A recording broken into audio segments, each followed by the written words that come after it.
Bonjour à tous et bienvenue. Que la grâce et la paix de Dieu soient avec vous tous. Saint, Saint, Saint est le Seigneur Dieu, le Tout-Puissant, qui était, qui est et qui vient.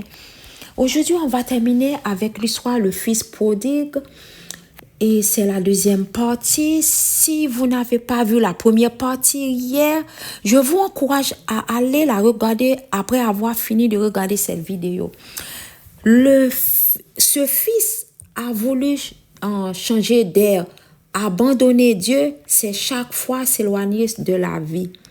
À la fin, dans son malheur, plus tard, il a compris que sa place avec son père était le meilleur endroit. Et il a eu le courage et l'humilité de revenir à son père. J'ai fait la même chose. En décembre 2023, j'ai décidé de me tourner vers Dieu.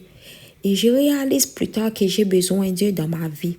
Le fils dit à son père, « Mon père, j'ai péché contre le ciel et contre toi. » Il confesse ses péchés à son père parce qu'il veut que son père lui pardonne. Nous devons admettre que nous péchons et confesser nos péchés à Dieu et il vous pardonnera. Le père dit, « Parce que mon fils que voici était mort et il est revenu à la vie. Il était perdu et il est retrouvé.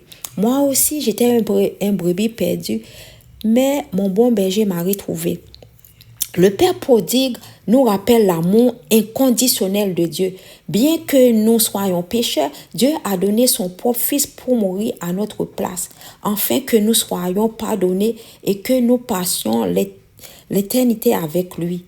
Romains chapitre 5, verset 1, Jean chapitre 3, verset 16. Le Père pardonne à son Fils quand il rentre à la maison, parce qu'il s'est rendu compte de son erreur. De même, Dieu pardonne toujours à ses enfants et les accueille dès qu'ils se rendent compte de leur erreur et veille à ne plus les répéter. Jésus dit de même, « Je vous le dis, il y aura plus de joie dans le ciel pour un seul pécheur qui se repent que pour 99 justes qui n'ont pas besoin de repentance. » Luc 15, verset 7. Tu ne peux pas vivre indépendant sans Dieu, sinon le diable t'aveuglera afin de te garder dans le monde.